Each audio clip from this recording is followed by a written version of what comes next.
Welcome to E classmate. स्वागत है आप सभी का हमारे यूट्यूब चैनल ई क्लासमेट में। Practice makes a man perfect. Practice जो है किसी व्यक्ति को परफेक्ट बना सकता है, बना देता है। जो प्रैक्टिस करता है वो परफेक्ट हो जाता है। जैसा कि आप सभी को पता है कि मैट्रिक्स पे हमारी दो वीडियो जा चुकी हैं, ये तीसरा वीडियो है। तो चलिए शुरू करते हैं। आव्यूहों पर संक्रियाएँ, यानी कि आगे हम पढ़ने जा रहे हैं आज आव्यूहों पर संक्रियाएँ, ऑपरेशंस ऑन मैट्रिक्स। मैट्रिक्स पे क्या क्या ऑपरेशन होते हैं ये आज हम पढ़ेंगे।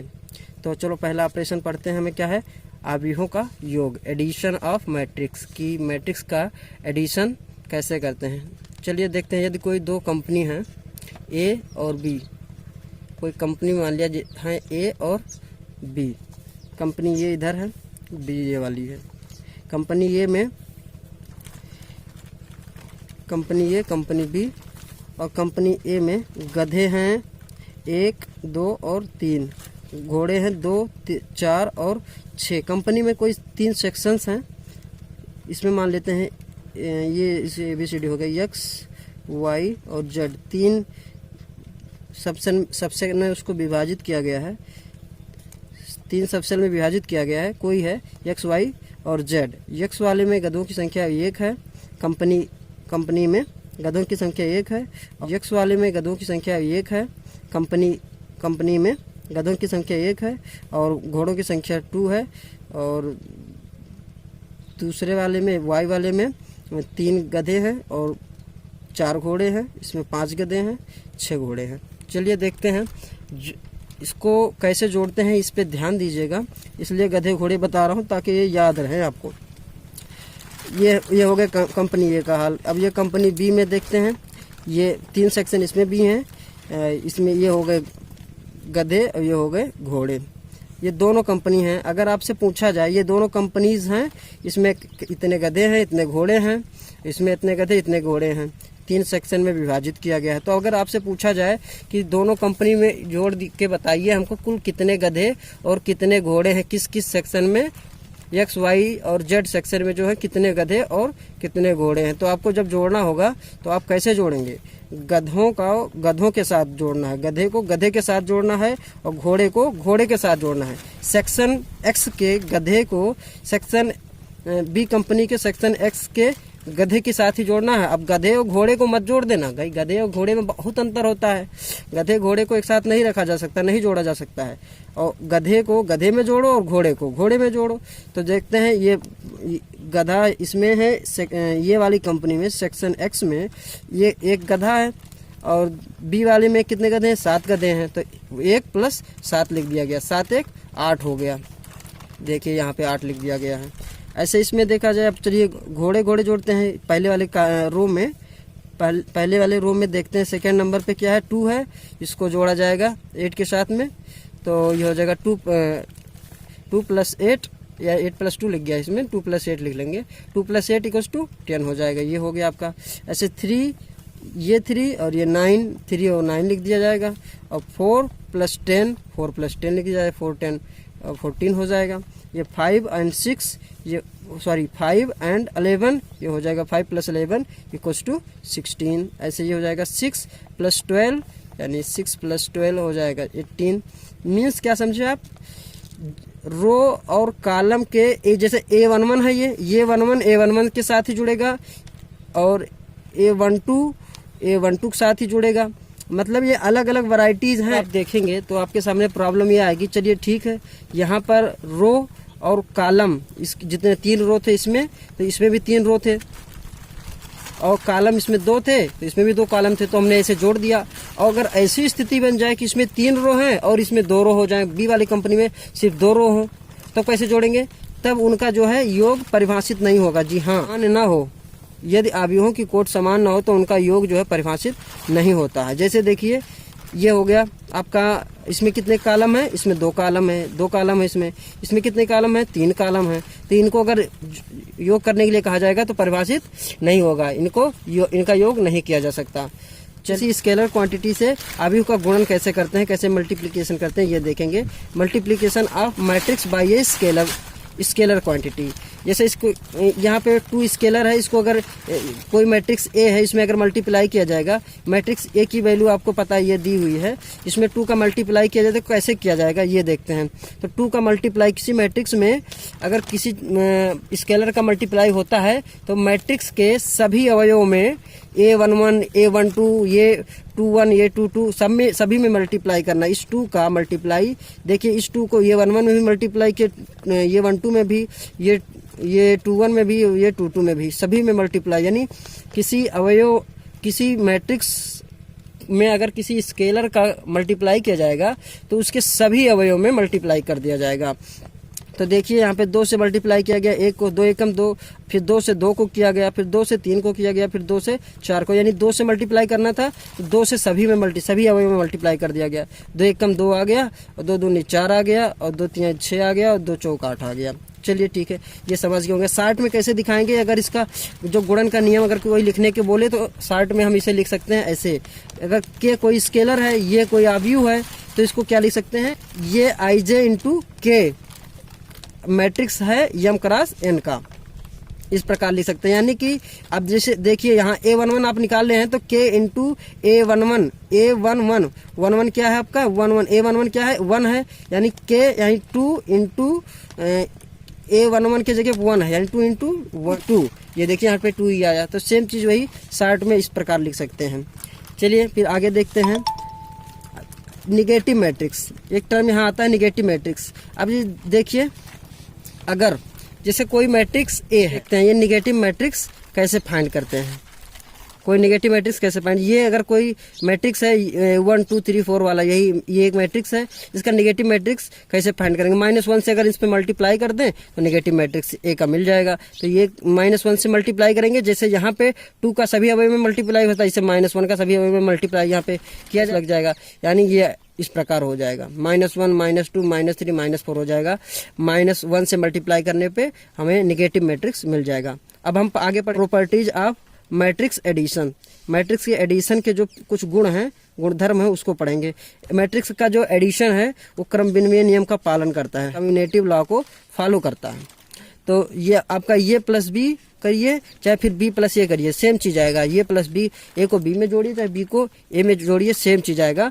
मैट्रिक्स का एडिशन लॉ, कम्यूटेटिव लॉ यही कहता है।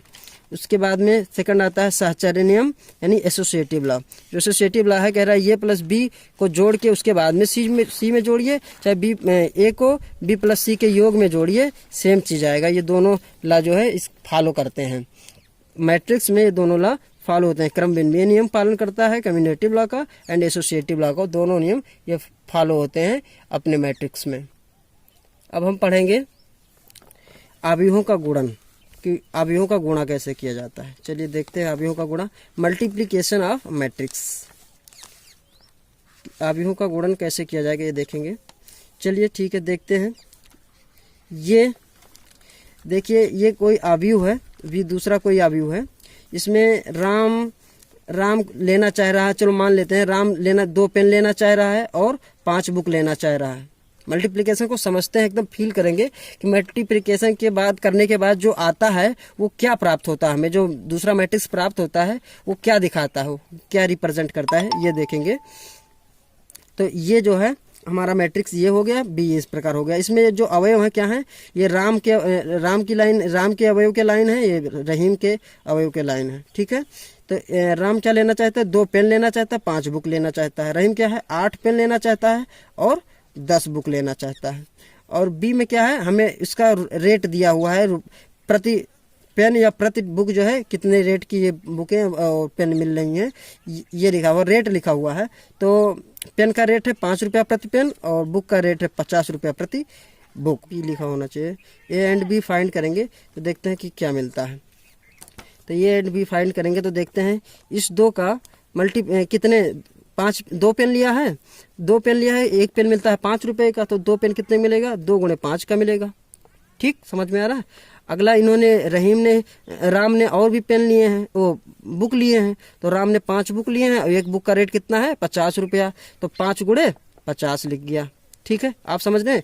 2 पेन लिया 5 रुपये पेन के अनुसार, तो 2 गुणे 5 लिख दिया गया। अब और उसके बाद में बुक लिया 5, और कितने रुपए का एक बुक है, 50 रुपये का, तो 5 गुणे 50 लिख दिया गया। इसी प्रकार रहीम ने 8 पेन लिए हैं, तो 8 गुणे 5 लिखेंगे, 8 पंचे 40 आ जाएगा।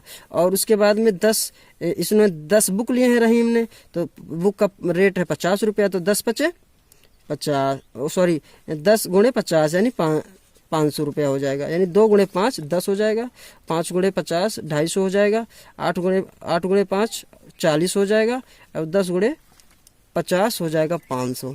यानी अब जोड़ेंगे तो 250 प्लस 10 कितना हो जाएगा, 260, और 40 प्लस 500 कितने, 540 हो जाएगा। यानी कि अगर राम को 2 पेन और 5 बुक खरीदनी तो कुल कितने रुपए देने पड़ेंगे, 260 रुपये। और रहीम को अगर 8 पेन एंड 10 बुक खरीदनी है तो 540 रुपये रहीम के पास होने चाहिए। तो यानी जो मल्टीप्लिकेशन जो होता है वो क्या है, दिखाता है टोटल एस्टिमेशन दिखाता है कि कोई चीज़ हमें अगर बाई करना है तो हमें कुल कितना रुपया चाहिए, इसी प्रकार का एस्टिमेशन दिखाता है। चल देखते हैं, अब दूसरे एग्जाम्पल से समझते हैं। ये कोई आव्यूह है 1 1 2 3 4 का, बी है 5 6 7 8 का। टू बी करेंगे तो 1 का मल्टीप्लाई करेंगे, जैसे इसमें किया था 2 का मल्टीप्लाई किया था 5 से, 2 का मल्टीप्लाई 5 से किया था, तो ऐसे यहाँ 1 का मल्टीप्लाई किससे करेंगे, 5 से करेंगे, तो 1 गुणे 5 लिख दिया। उसके बाद 5 का मल्टीप्लाई अगले वाले का, ये 1 2 का मल्टीप्लाई किया था इन्होंने, ये 1 2 का मल्टीप्लाई इन्होंने किया था, ये 2 से मल्टीप्लाई किया था, ये 1 2 का मल्टीप्लाई इन्होंने किया था A1 एंड A2 से मल्टीप्लाई किया था, ठीक है। तो यहाँ पे 1 का मल्टीप्लाई किया 5 से, एंड 2 का मल्टीप्लाई होगा 7 से, तो 2 का मल्टीप्लाई इंटू 7। उसके बाद इसे A1 से फिर से गुणा करेंगे, किसको, 1 का मल्टीप्लाई होगा 1 का मल्टीप्लाई होगा 6 से, 1 का मल्टीप्लाई 6 से, 1 इंटू 6, एंड 2 का मल्टीप्लाई 8 से, 2 इंटू 8। ऐसे यहाँ करेंगे, नीचे वाले में मल्टीप्लाई करेंगे तो 3 इंटू 5 और 4 इंटू 3 इंटू 5 और 4 इंटू 7, ऐसे 3 इंटू 6 और 4 इंटू 8। चलिए अब देखते हैं क्या होता है, 5 से कम 5 हो जाएगा, और 7 दूनी 14, 7 यानी 14 और 5 19 होगा। ये देखिए 16 और 6 22, 15 और 28 हो जाएगा आपका 43, और 18 और 32 हो जाएगा 50। इस प्रकार यानी कि पहले रो का किसके करना है, पहले कॉलम से करना होता है मल्टीप्लाई, रो का कॉलम से मल्टीप्लाई होता है। ऐसे आप आगे जब गुणा करेंगे तो ऐसी स्थिति बन जाएगी जहाँ गुणा हो ही नहीं पाएगा।